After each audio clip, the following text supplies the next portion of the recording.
योगी आदित्यनाथ जी को सत्ता और साधक, मैं केवल समाज सेवा करना चाहता हूँ, ये योगी जी ने कहा। तो जो गुरु जी ने कहा वो बहुत सुनने वाली बात है। उन्होंने कहा राजनीति भी समाज सेवा है। Monk who became chief minister. Monk यानी कि नाथ संप्रदाय में जब योगी आदित्यनाथ जी आए तो नाथ संप्रदाय के बारे में मैं जानना चाहती हूँ। नाथ पंथ का जो ओरिजिन है हम लोग ट्रेस करते हैं आदिनाथ शिवा से। तो शिवा का एक और नाम आदिनाथ भी है। तो आदिनाथ से योगी आदित्यनाथ, तो उस ध्वजा के वाहक नाथ संप्रदाय। क्या योगी जी को प्रधानमंत्री बनते हुए देखते हैं आप? आज भी चुनाव, चाहे वो केरला में हो, चाहे कर्नाटका में हो, चाहे वो मणिपुर में हो, चाहे वो बिहार में हो, महाराष्ट्र में हो, चाहे वो हरियाणा में हो, जैसे ही योगी आदित्यनाथ ने कहा एक है तो सेफ है।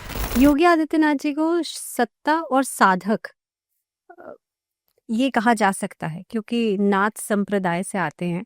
नाथ संप्रदाय के ऊपर मैं आपसे बहुत अच्छे से बात करना चाहूंगी क्योंकि जाहिर सी बात है योगी आदित्यनाथ जी की अगर हम जर्नी को देखें तो हम नाथ संप्रदाय को समझे बिना वो नहीं समझ सकते। 4 सेक्शन है, उसमें एक सेक्शन ही पूरे उनके सन्यास और नाथ परंपरा पे है किताब। हाँ, लेकिन एक साधक सत्ता को अच्छे से संभाल सकता है कि नहीं, ये आपके नजर से कैसे समझ में आता है? देखिए, मैं फिर फिल्म पे जाऊंगा कि फिल्म के जो डायलॉग लिखे इसलिए जाते हैं जिससे वो अंदर तक जाएं और बैठ जाए। फिल्म में 2-3 डायलॉग हैं। एक बार ये जो मैं आपको एक बार दिखाना भी चाहूंगा, फिल्म है, इसमें मैं इसलिए बता रहा हूँ कि परेश रावल जी उनके गुरु बने हैं। अच्छा। महंत वैद्यनाथ और योगी जी हैं। तो किताब में भी वो वर्णन है, इन किताब में थोड़ा सा वो एक एकेडमिक इंज है। जब आप उसे मूवी में डायलॉग के फॉर्म में सुनते हैं तो आपको आनंद आता है। तो महंत वैद्यनाथ कह रहे हैं कि तुमने 4 साल से मठ तो बहुत अच्छा संभाला। 94 में वो योगी जी मठ में आ गए थे और 98 में उन्होंने पहला चुनाव लड़ा। मतलब 4 साल वो केवल मठ संभाल रहे थे। अच्छा।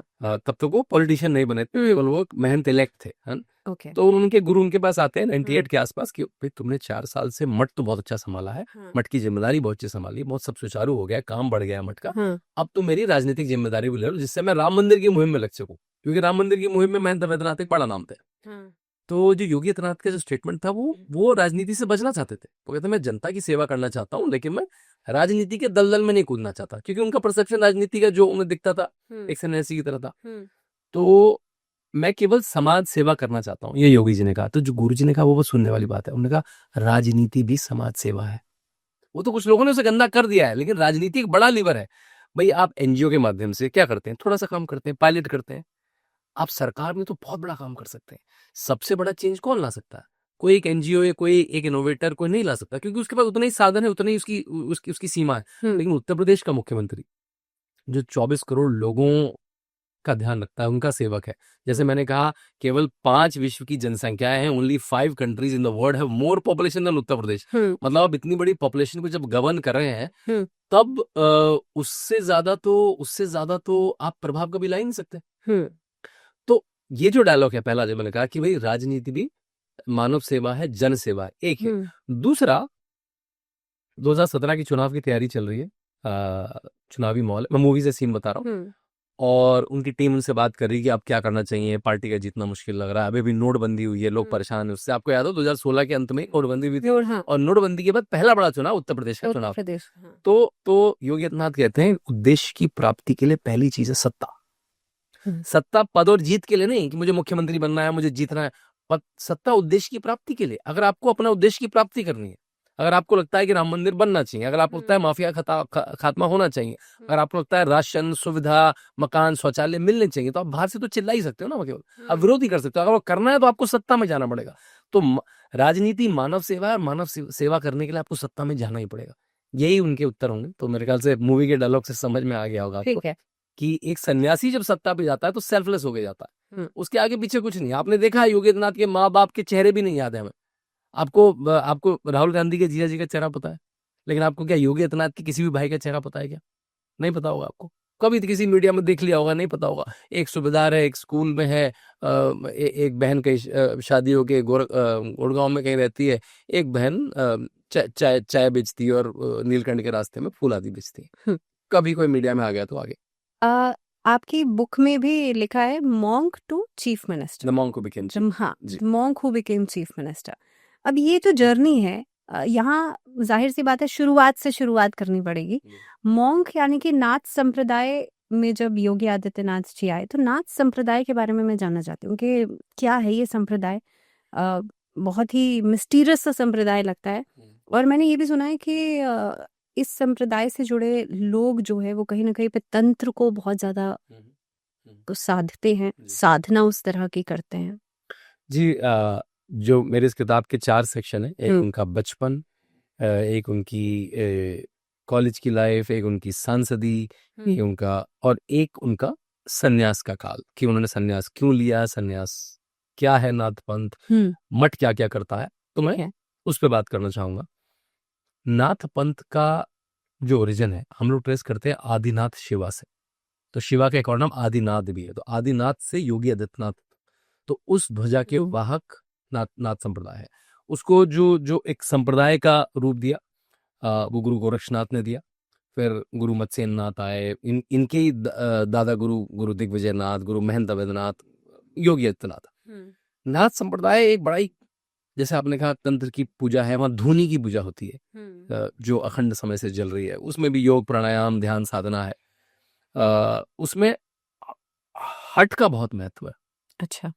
और हठ ऐसा है कि उसकी जो पराकाष्ठा है वो अंत में कर्ण छेदन से देखी जाती है। अगर आपने देखा होगा तो योगी आदित्यनाथ, अगर आप इसमें कान में वो तरह के ईयर रिंग पहनते, और वो ईयर रिंग ये लोअर लोब में नहीं होते हैं, वो जो बिल्कुल जो मिडिल लोब होता है, जो सख्त होता है, जिसे छेदना या उसको पियर्स करना बड़ा मुश्किल होता है। आप फिल्म में भी देखेंगे कर्ण भेदन की पूरी प्रक्रिया दिखाई गई है। एक ऐसा सुई जैसा टूल होता है, उसके आगे लोहा लगा होता है, और बिना किसी एनेस्थीसिया दिए, बिना किसी बेहोशी करे, बिना कोई एंटीसेप्टिक लगाए, सीधे उसको भेद दिया जाता है, हल्का सा सरसों का तेल लगा के। और उसमें अगर आपने थोड़ा ची चिल्लाहट ऊ आहा करी तो गुरुजी कहते हैं कि भाई अभी आपको शरीर से बहुत मोह है, you have too much love with your body, next. और अगर आपको उत्तराधिकारी बनना है, बड़े पद पे जाना है, तो आपकी कर्ण छेदन की प्रक्रिया कितनी स्थिरता से हुई है। अच्छा। वो भी एक पैरामीटर है, मतलब कि आप ऐसे बैठे थे कि आप ऐसे हिलते हुए आहू करते हुए बैठे थे, जो आपको फिल्म में देखने को मिलेगा। और ऐसा भी मानते हैं कि ये जो नर्व है जब एक कट जाती है तो आपकी जो ये आपकी एसेटिक टेंडेंसीज को बढ़ाती है शरीर में। अच्छा। इस तरह से भी नापा जाता है। दूसरी नाथ परंपरा में बहुत सुंदर चीज है कि नाथ परंपरा खासकर पिछले 70-80 साल से सामाजिक कार्य में भी रही है। ऐसे कम, जैसे अभी आप सोचेंगे कि जो मंदिर गुरुद्वारे हैं वो तो बस अपना धर्म के काम में है, लेकिन आप महंत दिग्विजय नाथ से देखें, महंत अवैधनाथ से देखें, योगी आदित्यनाथ से देखें, तो सामाजिक कार्यों में जुड़े, तभी वो राजनीति में आए। नहीं तो ऐसा कभी होगा कि मठ में परंपरा चल रही है राजनीति में जाने की, क्योंकि जैसे मैंने कहा कि मठ में ये मानना है कि राजनीति मानव सेवा का एक बड़ा टूल है। सत्ता जब तक नहीं होगी आप मानव सेवा नहीं कर पाएंगे। सत्ता उद्देश्य के लिए है, सत्ता अपने भोग के लिए नहीं है। तो ये जो प्रिंसिपल्स हैं ये आपको दिखेंगे आजादी के समय। बल्कि आपने एक शब्द सुना होगा भावना, गोरख धंधा। ये गोरखनाथ से आया, लेकिन ये तो नेगेटिव शब्द है। आपको लगेगा भी गोरखनाथ से ऐसा नेगेटिव शब्द क्यों जुड़ा है। तो आपने गोरखा रेजिमेंट देखियो, गोरखा जो है वो सब गोरक्षनाथ के उपासक है। अच्छा। जो उनके इष्ट देव गोरक्षनाथ, तभी आपको पूरी नेपाल की बेल्ट में गोरक्षनाथ के उपासक, योगी आदित्यनाथ के चाहने वाले बहुत मिलेंगे। जितने भी गोरखपंथी होंगे उनके सबके नाम के आगे पीछे बीच में कहीं नाथ दिखेगा। तो जो मैं गोरखनाथ शब्द में आता हूँ, गोरखनाथ शब्द क्या है, जो नाथपंथी थे वो अंग्रेजों की नाप में दम करते थे, और उनके जो सामान जाते थे, उनके जब गोरे कहीं इधर से उधर जा रहे होते थे, या उनके जब हथियार जा रहे होते थे, तो उसको लूटपाट करके रख लेते थे और सुनता सोनानियों को दे देते थे। अच्छा। तो ये शब्द बन गया गोरों के बीच में कि गोरखनाथ वाले जो ये गड़बड़ करते हैं उसको गोरख धंधा बोला।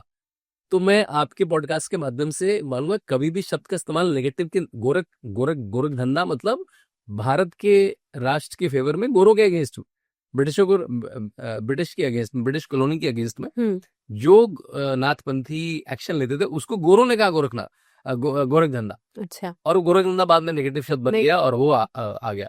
तो आपको स्वतंत्रता संग्राम में और सामाजिक कार्यों में दिखेंगे। तो अभी आपने देखा होगा, और ये बड़ी संयोग या देवयोग की बात भी है, कि जब 1949 में पहली बार रामलला की मूर्ति प्रकट हुई, जो बड़ा वहां पे रामलीला का पाठ हुआ, उसके जो प्रणेता थे वो थे महंत दिग्विजयनाथ। अच्छा। जो इनके दादा गुरु हैं। जब अशोक सिंघल जी ने 1984 के बाद जितनी भी राम मंदिर की कमेटी बनाई गई, 5 कमेटी बनी, सबके अध्यक्ष थे महंत अवैधनाथ, जो इनके गुरु हैं। और जब राम मंदिर बना तो मुख्यमंत्री योगी आदित्यनाथ है। मेरे ख्याल से ये संयोग नहीं है, देवयोग है। और दूसरी बात, जो पॉलिटिकल पहली यात्रा चली राम मंदिर की, और राकेश अडवाणी ने चलाई, लेकिन वो चलवाई किसने, मतलब उसका पूरा मैनेजमेंट किसने करा? प्रधानमंत्री नरेंद्र मोदी ने। तो मेरे ख्याल से भगवान रामलला भी इंतजार कर रहे थे कि जब इस तरह के दो लोग, जब मोदी योगी इस शीर्ष पे होंगे, जब वो सेंटर और उत्तर प्रदेश की सत्ता में होंगे, तभी मैं प्रकट हूंगा, तभी मैं अपने अपने अपने घर में आसीन होगा।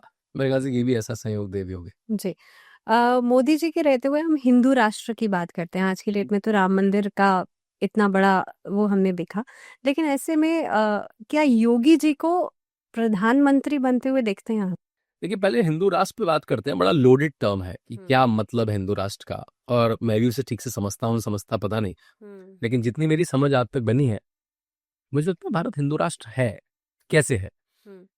आप भारत के संविधान से शुरू करिए। भारत के संविधान में इंदिरा गांधी ने तो बाद में शब्द ठोस दिए, धर्मनिरपेक्षता, मतलब सेकुलरिज्म शब्द एजेंसी में डाल दिया, लेकिन भारत के संविधान में धर्मनिरपेक्षता शब्द डालना बी आर अम्बेडकर ने क्यों नहीं सोचा, या उस समय के जितने भी संविधानविद थे उन्होंने क्यों नहीं सोचा? क्योंकि भारत सेकुलर है, और वो इसलिए सेकुलर है क्योंकि वो हिंदू बाहुल है, इसलिए क्योंकि उसका जो बेसिक कल्चर है वो हिंदू है। आज से 20 साल पहले मेवात, जो मे मुस्लिम होते हैं राजस्थान में, उनकी महिलाएं बिछिया पहनती थी, उनके यहाँ शादी में मंगलसूत्र होता था, उनके यहाँ शादी में फेरे लिए जाते थे। वो तो अब तो वहाविज्म बहुत आ गया है, वहां पे तो वो प्रथाएं टूट रही हैं। तो भारत का जो कोर है वो हिंदू है। भारत में ऐसा कोई, आप किसी मुस्लिम व्यक्ति को, क्रिश्चियन व्यक्ति को आपके ऑफिस में भी तो बुलाइए, अगर उसे राम की कहानी ना पता। हम राम की कहानी, हनुमान की कहानी बढ़ के मतलब कह के बड़े हुए हैं। आपको पता है, जब ईस्टर्न यूपी और बिहार के बहुत सारे लोगों को इंडेंजर्ड लेबर बना के साउथ अफ्रीका के कुछ एरियाज में, या फिर आज जिसको वेस्ट इंडीज बोलते हैं उस एरिया में लेके गया, तो उनको लगता था कि हम वापस जाएंगे, लेकिन जब वहां जाके पता लगा ये तो हम यहाँ पे एक तरह से बॉन्डेड लेबर है, तो वो लोग ग्रुप बना के कल शाम को रामचरितमानस पढ़ते थे। राम जी 14 साल बाद वापस गए, तो हम भी एक दिन वापस जाएंगे। वो लोग वापस तो कभी नहीं आए, लेकिन हाँ, वो बहुत बड़े बन गए। अब वहां के किसी भी प्रधानमंत्री का नाम ले लीजिए, क्रिकेट कैप्टन का नाम देख लीजिए, इंडस्ट्रियलिस्ट का नाम देख लीजिए, सब हिंदू नाम है।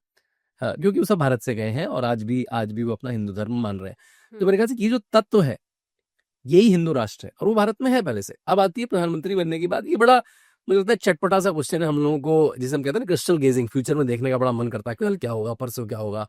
तभी हम कोई ऐसे सड़क पे भी एक तोता और 4 कार्ड लेके बैठा होता है, तो उसके पास चले जाते हैं, जबकि शायद उसकी जानकारी भी ना हो। मेरी ज्योतिष में बहुत मान्यता है, लेकिन वो जो सड़क पे बैठे हैं उसके पास ज्योतिष की कितनी विद्या है पता नहीं। तो मैं ज्योतिषी तो नहीं हूँ, लेकिन हाँ, एक राजनीतिक विश्लेषक की तरह 2-3 बातें कहूंगा। देखिए, अभी तो वो पद खाली भी नहीं लगता मुझे, क्योंकि नरेंद्र मोदी मेरे ख्याल से 75 साल के सबसे युवा व्यक्ति हैं, क्योंकि उनमें जितनी एनर्जी है, मुझे नहीं लगता भावना हम में और आप में होगी। मतलब वो 5-6 राष्ट्रों का दौरा करके आते हैं भारत, एक कैबिनेट मीटिंग लेते हैं, एक रैली करने चले जाते हैं, किसी साइड में चले जाते हैं। हम लोग तो 2 काम कर रहे हैं पूरे दिन में, कहा अरे भाई आज तो बहुत काम कर लिया है ना।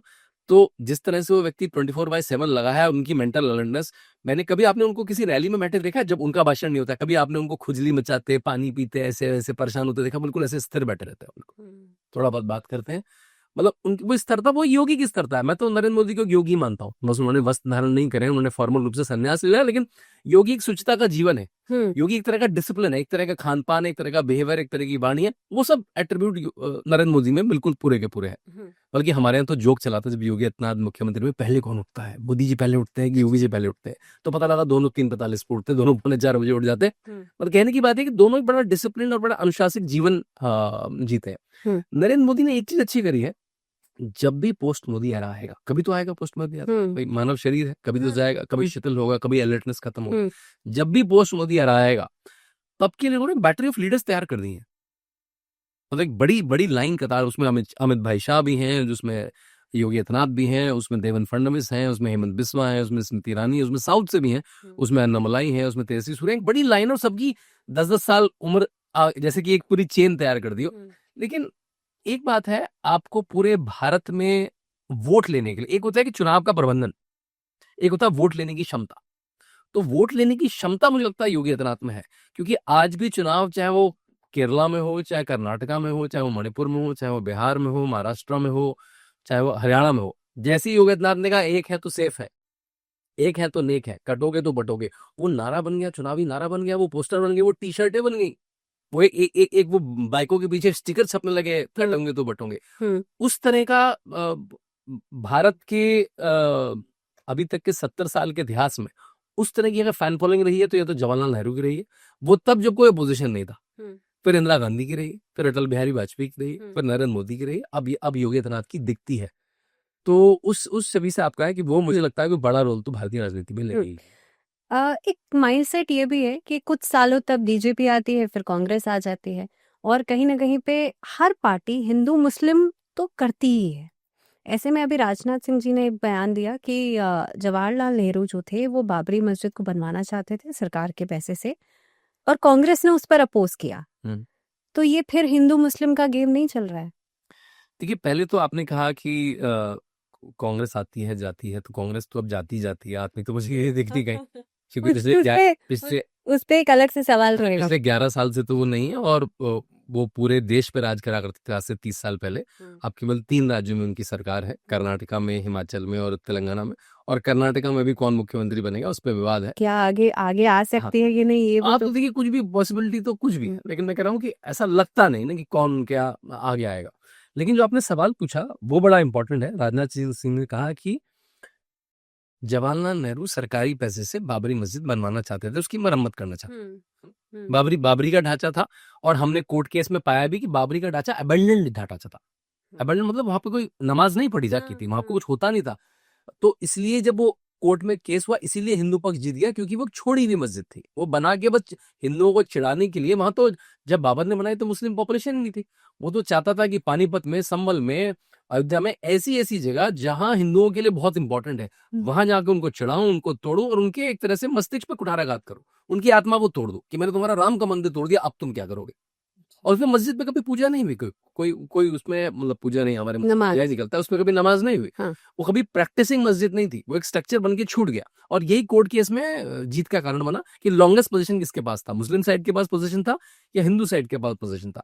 और हिंदू साइड की बात आपको देखने, जब मंदिर था तो मंदिर की पूजा करते थे, जब बाहर कर दिया तो बाहर चबूतरे की पूजा करने लगे, जब पूरी बाउंड्री बना दी तो बाउंड्री की पूजा करने लगे। और वो जो पूजा में लाखों लोग आते थे, उसके डॉक्यूमेंट थे कि डीएम कह रहा है कल लाखों लोग आने वाले हैं, रामनवमी है, व्यवस्था करो। वही कोर्ट में प्रूफ बना कि ये प्रैक्टिसिंग हिंदू साइट है हजारों सालों से। तो वो प्रूफ बना, पहली बात। अब जब 1947 में बड़े अनडेमोक्रेटिक तरीके से जवाहरलाल नेहरू सरदार पटेल को हटा के प्रधानमंत्री बने, जब हमारा पहला चुनाव नहीं हुआ था, तब दो बातें चल रही थी कि सोमनाथ मंदिर का जीर्णोद्धार हो, उसकी कमेटी बनी, लोगों ने अपना पैसा पुल इन किया, और करीब 30-31 लाख रुपए, उसमें एक सरकारी नुमाइंदा भी था जो उसकी देखरेख करने के लिए। नेहरू जी को शायद जानकारी नहीं थी, उन्होंने कहा, जब वो उसके बड़े विरोध में थे कि सोमनाथ के मंदिर का जीर्णोद्धार नहीं होना चाहिए, ऐसा लगता है हिंदू रिवाइवलिज्म अजीब लगेगा, विश्व की ताकतें, उनके विश्व के दोष बहुत थे, ग्लोबल मित्र बहुत थे, ये हिंदू रिवाइवलिज्म लगेगा, ऐसा लगता है कि सरकार ठीक कर रही है। उन्होंने उस समय के राष्ट्रपति राजेंद्र प्रसाद जी को जाने से रोका, लेटर लिख कर रोका कि आप नहीं। राजेंद्र प्रसाद जी फिर भी गए, वो अलग बात है, उनका बड़ा कद था। उसी समय एक टॉपिक लाया कि अच्छा, अगर हम वो कर रहे हैं तो ये क्यों नहीं कर रहे, हम बाबरी मस्जिद की मरम्मत क्यों नहीं कर रहे। और ये मेंशन है, ये the inside story of Sardar Patel, diaries of Maniben Patel, उसमें ये जो पत्राचार थे, जो नेहरू और पटेल के बीच में पत्राचार थे, पेज 24 पे ये पूरा डिटेल वाकया मेंशन है कि नेहरू जी कह रहे हैं कि जब सोमनाथ मंदिर का जीर्णोद्धार हो रहा है तो बाबरी का जीर्णोद्धार हम सरकारी पैसों से क्यों नहीं करेंगे। और पटेल जी उनको रिप्लाई कर रहे हैं कि भाई वो प्राइवेट पैसे से हो रहा है, वो लोगों ने अपना जमा करा है 30-32 लाख, उसमें बस सरकारी नुमाइंदा है, इसलिए सरकारी पैसों से किसी भी धार्मिक स्ट्रक्चर का मरम्मत करना या करना ठीक नहीं होगा। और वो भी आज के राम मंदिर के बाद हुआ, इतना बड़ा राम मंदिर बना, लोगों ने कहा मोदी ने मंदिर बनाया। भाई नरेंद्र मोदी ने नहीं मंदिर बनाया, नरेंद्र मोदी ने अपनी ताकत उसके साथ लगाई, अपना सम्मान उसके साथ लगाया, पॉलिटिकल वेट उसके साथ लगाया, भाजपा ने लगाया पॉलिटिकल वेट, लेकिन वो आप और मेरा पैसा है। मैंने भी उसमें 10,000 रुपए, 11,000 रुपए का चंदा दिया, जिन्होंने दिया उन्होंने 11-11 करोड़ का चंदा दिया, और उससे इतना बड़ा पूल बन गया कि उसके इंटरेस्ट से बन गया। अभी तो 1,000 करोड़ से ज्यादा का कॉर्पस है राम मंदिर के बाद। उससे वो धर्मशालाएं, अस्पताल, जो लोगों का मन था ना कि भाई यहाँ पे तो अस्पताल बनना चाहिए, स्कूल बनना चाहिए, कॉलेज बनना, सब बन रहा है, मंदिर भी बन रहा है और अस्पताल, कॉलेज, स्कूल सब बन रहा है, इतना धन आ चुका है। लेकिन क्राउड फंडिंग का है यहाँ पे, क्राउड फंडिंग हुई है, जो आजकल जो मॉडर्न जेंजी बोलता भी क्राउड फंडिंग से स्टार्टअप चल रहे हैं। तो राम जन्मभूमि भी क्राउड फंडिंग से ही मंदिर बना है, और इसी को इंगित करा राजनाथ जी ने, जो नेहरू मस्जिद को अपने केवल वोट बैंक के लिए, अल्पसंख्यक वोट बैंक के लिए, मुस्लिम वोट बैंक के लिए, जो उसकी मरम्मत कराना चाहते हैं सरकारी पैसे, उसका सरदार पटेल ने विरोध करा, इसी का मेंशन राजनाथ जी ने करा, जो बिल्कुल ऐतिहासिक रूप से बिल्कुल सही है। बल्कि अच्छी बात है, राजनाथ जी ने एक पुराना पेज खोला और जिससे डिबेट वापस पहुंची। हाँ, लेकिन क्राउड फंडिंग की आपने बात की, यहाँ क्वेश्चन मार्क नहीं लग जाता कि क्राउड फंडिंग, आप खुद कह रहे हैं ना कि अच्छा खासा पैसा जो है वो इकट्ठा हो गया, लेकिन क्या उसका इस्तेमाल उस तरह से हो रहा है कि नहीं?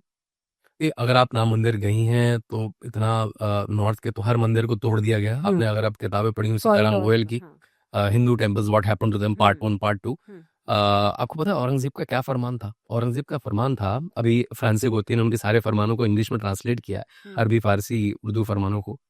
जब मैं घोड़े या हाथी पे निकल के जाऊं तब मुझे कोई मंदिर अपनी आंख से नहीं देखना चाहिए।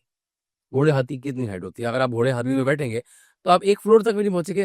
तभी उत्तर भारत में कोई बड़ा मंदिर ही नहीं है, और अगर वो मंदिर दिखा तो मैं आपको मार दूंगा। आपको मतलब जो भी उस एरिया का जो भी चौकीदार होगा, जो भी उनका सेवा सलार होगा, जो भी सिपाही होगा, तो आप नहीं बचेंगे। तो सिपाही क्या करेगा? वो तो तोड़ ही देगा किसी न किसी तरह। और उनकी डिटेल है कि कैसे काशी विश्वनाथ के मंदिर को तोड़ो, उसकी ईंटों को मस्जिद में लगाओ, कैसे कृष्ण जन्मभूमि के मंदिर को तोड़ो, उसकी ईंटें, मतलब केवल मंदिर तोड़ो ही मत, उसकी बेइज्जती भी करो, उसकी ईंटें, उसकी मूर्तियां वो मेरे पैरों में आनी चाहिए। तो ये तो डॉक्यूमेंटेड, और उन्हीं के, हमने नहीं डॉक्यूमेंट करे, उन्हीं की बायोग्राफीज में, उन्हीं के जो आलेख है उसमें, उसी में डॉक्यूमेंट है। तो मंदिर तोड़े गया, इतना बड़ा भव्य मंदिर मिला। और अब अगर आप पूरी जो प्लान है, अब अगर आप ट्विटर हैंडल देखें उसका कितनी सुचारू रूप से ट्विटर हैंडल चलता है, राम जन्मभूमि ट्रस्ट, वो बता रहे हैं कि अब वो उसमें म्यूजियम बनाएंगे, उसमें वो अन्नपूर्णा देवी का मंदिर भी बनाया जो भी नरेंद्र मोदी जी ने जब फ्लैग होस्टिंग करी, और उसमें भंडारा चलेगा, उसमें अस्पताल बनेंगे, उसमें कॉलेज बनेंगे, उसमें केवल रामायण पे और राम की विधाओं पर रिसर्च करने के सेंटर बनेंगे। तो देखिए, अभी तो 19 में तो हमने केस जीते हैं, 22 में मंदिर आया, 24 में मंदिर आया है।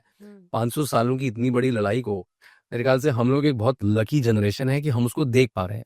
मैं तो भावना सच बताऊं, जब टीवी में डिबेट करा करता था, मैं टाइम्स नाउ में बहुत आके डिबेट करता हूँ आपके सिस्टर चैनल में, और जब हम 17 में, 18 में, 19 में डिबेट करा करते थे, मुझे लगता था ये डिबेट का टॉपिक है और डिबेट का टॉपिक ही रह जाएगा। मन में अंदर लगता, डिबेट तो कहते थे कि हम मनेगा, लेकिन मन में रखता था कि ऐसी गोल गोल गोल गोल कोर्ट की फाइलों में घूमता रहेगा।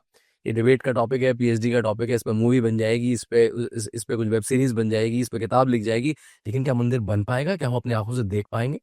और 2024 में मैं भी था वहाँ पे अयोध्या में उस दिन, और मुझे याद है मैं अमीश त्रिपाठी जी के साथ था, हम एक चैनल के साथ कमेंट्री कर रहे थे, और सामने सरयू में राम की पैरी में उसमें एक स्क्रीन लगी थी बहुत बड़ी सी, और हम देख ही रहे थे, जैसी वो पर्दे खुले और मूर्ति देख के सबकी आंखें नम हो गई। इतनी सुंदर मूर्ति, ऐसा लगता था कि रामलला आपसे बात कर रहे हैं। क्योंकि मैं राम मंदिर, जो रामलला की जो टेंट में मूर्ति थी, उसको देखा करता था, और मुझे हर बार आक्रोश भी आता था, दुख भी आता था कि राम के शहर में, राम के देश में, उनके प्रदेश में हमने उनको टेंट में रखा है। उससे पहले तो टेंट भी नहीं था। उसके पहले तो टेंट भी नहीं था, हमने उनको टेंट में रखा है, एक छप्पड़ सा टेंट है, मूर्ति दिख भी नहीं रही है, वहां 4 गार्ड खड़े हैं जूते पहन के।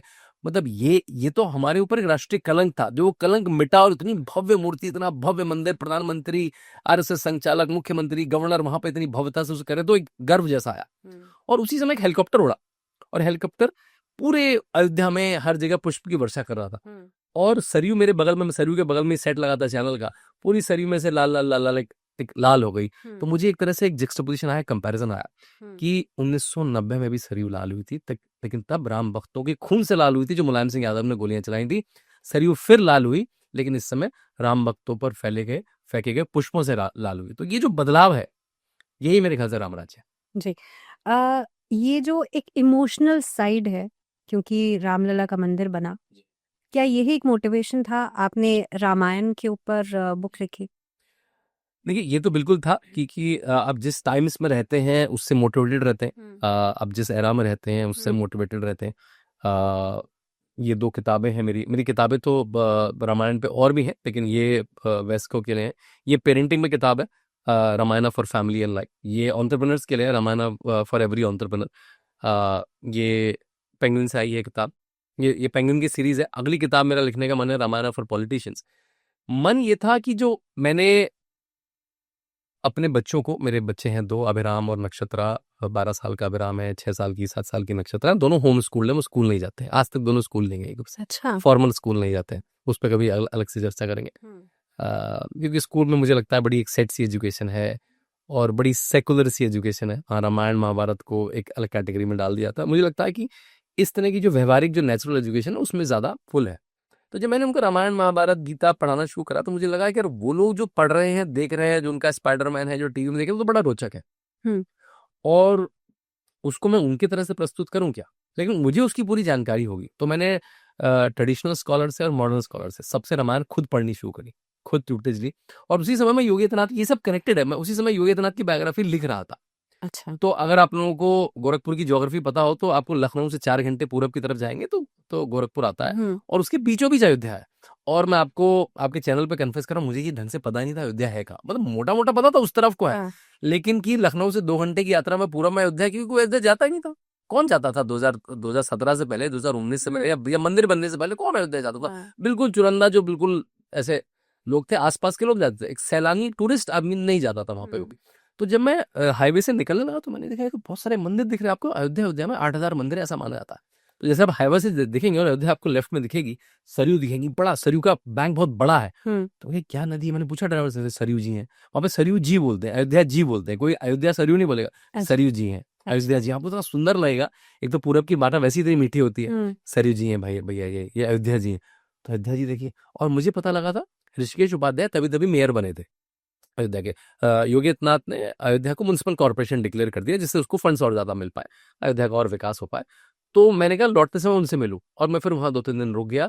और तभी से मैंने वहां के जितने भी संत सन्यासी हैं, जो ट्रेडिशनल स्कॉलर्स, एक से एक, मतलब आचार्य मिथिलेश्वर नंदी जी, उनकी आप रामायण की व्याख्या सुनेंगे, आप मतलब फलीभूत हो जाएंगे बिल्कुल। तो वो सुना, फिर मॉडर्न जो स्कॉलर्स हैं उनको पढ़ा, विवेक देवराय को पढ़ा, फिर मैं लगा तो बहुत कुछ है रामायण में जानने के लिए, मतलब एक चैट जीपीटी है। आप जो प्रश्न पूछेंगे आएगा, आप पेरेंटिंग पूछेंगे उसका भी उत्तर है, क्योंकि उसमें इतने सारे रिलेशनशिप है, इतने सारे इंटरफेस है, इतने सारे कथानक हैं, इतनी सारी केस स्टडीज है।